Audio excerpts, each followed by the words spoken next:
Abram vossas Bíblias. Primeiro livro dos Reis, capítulo 18. Uma alegria muito grande poder voltar aqui, depois de alguns meses, rever os irmãos que se tornaram amigos. Ainda trago em minha memória muitos rostos aqui, muitos irmãos, companheiros, e é um desejo muito grande estar no meio de vocês, porque é gostoso estar em uma igreja pentecostal, que os obreiros são pentecostais, que a igreja é pentecostal, onde não é pecado adorar e bendizer o nome de Jesus. Primeiro livro dos Reis, capítulo 18, e o verso é o verso de número 41. Primeiro livro dos Reis, capítulo 18, verso de número 41. Eu preciso arrumar agora, irmãos, uma cuia, uma bomba e um bom mate, porque de tanto vir para o Rio Grande, aqui uns dias já vou virar gaúcho. Amém? Amém. Glória a Deus. Verso 41 do capítulo 18 do primeiro livro dos Reis diz assim: Então disse Elias a Acabe: Sobe, come e bebe, porque ruído há de uma abundante chuva. Repita comigo: ruído há de uma abundante chuva. Tome seu lugar agora e olhe para cá.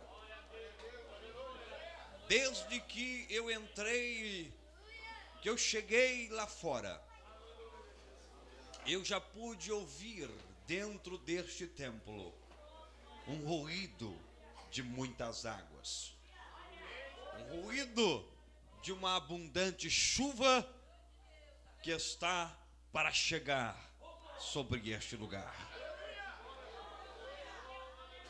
Esta noite é noite de chuva. Esta noite é noite em que a água vai descer do céu e vai molhar a terra seca e o deserto vai produzir.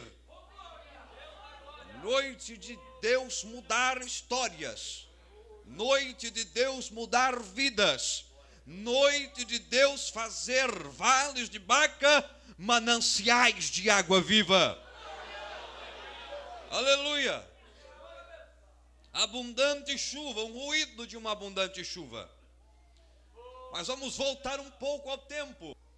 E vamos voltar quando Israel, governada por Acabe, vive um período difícil. Um período político complicado, religiosamente também complicado. Elias, o profeta de Deus, revoltado com aquela situação, surge na história dizendo que, segundo a sua palavra, a palavra do profeta, não cairia uma gota de água sobre a terra, senão no tempo determinado pela palavra profética. Histórias, vocês sabem, 3 anos e meio sem chuva, 3 anos e meio o céu cerrado.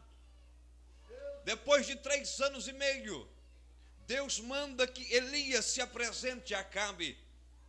Elias se põe diante do rei, e o rei diz para ele: És tu o perturbador de Israel?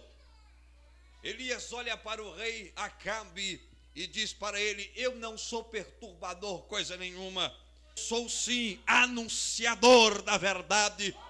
Perturbador é você, que desviou-se dos caminhos do Senhor, construiu bosques ídolos em Israel e levou o povo para longe do Senhor. Eu sou a voz de Deus no meio desta geração. Eu sou a voz de Deus no meio desta geração perversa e pecaminosa, no meio desta geração que está se afastando de Deus. Ele agora chega diante do povo e diz: Até quando cocheareis entre 2 pensamentos? Se Baal é Deus, serviu. Mas se o Senhor é Deus, sirva o Senhor. Mas o povo se calou. O povo calou-se. Elias então disse: chame agora os 400 profetas de Baal, os 450 de Acera, e vamos fazer um desafio. Queridos, esta geração é uma geração que precisa de desafios. Esta geração é uma geração que precisa saber quem é o seu Deus, porque é uma geração que precisa encarar e assumir a responsabilidade de mostrar ao mundo quem é o nosso Deus. Duas igrejas viviam ali. Uma igreja representada por Elias, a outra igreja representada por Obadias, um temente que até guardou e protegeu alguns profetas do Senhor, escondendo-os e alimentando-os com pão e água.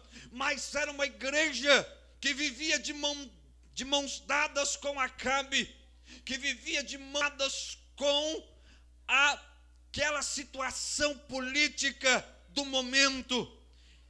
E quando nós dizemos situação política, nós não podemos separar política e religião em Israel, porque apesar de um rei, o governo era de Deus, Deus estava ali, e quando o rei se apartava de Deus, ele entrava pelos caminhos de Acabe.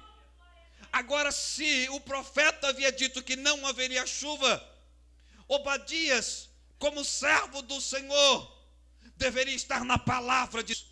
Mas o rei disse: levanta, Obadias, e sai pela terra em busca de água para os nossos cavalos.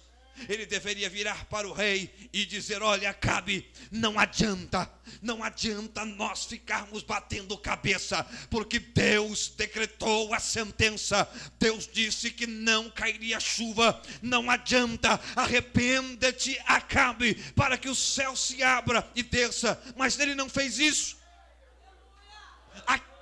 Obadias representa uma igreja gelada, uma igreja fria, uma igreja que já se contextualizou com o mundo moderno, uma igreja que está contextualizada com o mundo, está contextualizada com aquilo, com a moda, com o mover do mundo.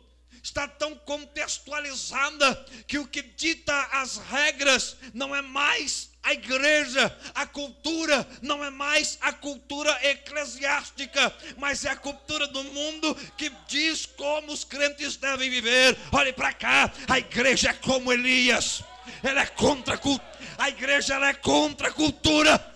Ela tem a sua própria cultura, a sua própria vida. A igreja, ela tem a presença do Espírito de Deus, e é o Espírito de Deus quem nos guia. Estamos entrando em uma época em que os jovens, que é o futuro da igreja, estão vindo e estão se deixando influenciar pelo mundo. Mas ainda existe Elias, ainda existe uma igreja como Elias, ainda existe uma igreja como Elias no nosso meio, aquela igreja que se levanta com a palavra de Deus, e uma igreja que aceita desafios. Chama lá, chama os profetas de Baal e de Acera, sua mulher. Se Baal é Deus, que ele prove. Pegue lá, vamos subir no Monte Carmelo, façam 2 altares, prepara tudo, coloca a oferta de vocês, mas não a tem fogo, porque o Deus de verdade, ele não precisa de ajuda humana para fazer nada. Se ele é Deus, que ele faça. Irmão, dá um cutucão no seu irmão aí, dá um cutucão santo nele e profetiza para ele assim, diga: Deus não precisa de nada para operar. Diga: ele opera porque ele é. Agora dá um abraço pentecostal no seu irmão e diga para ele assim: porque Deus é. Ele vai te incendiar esta noite.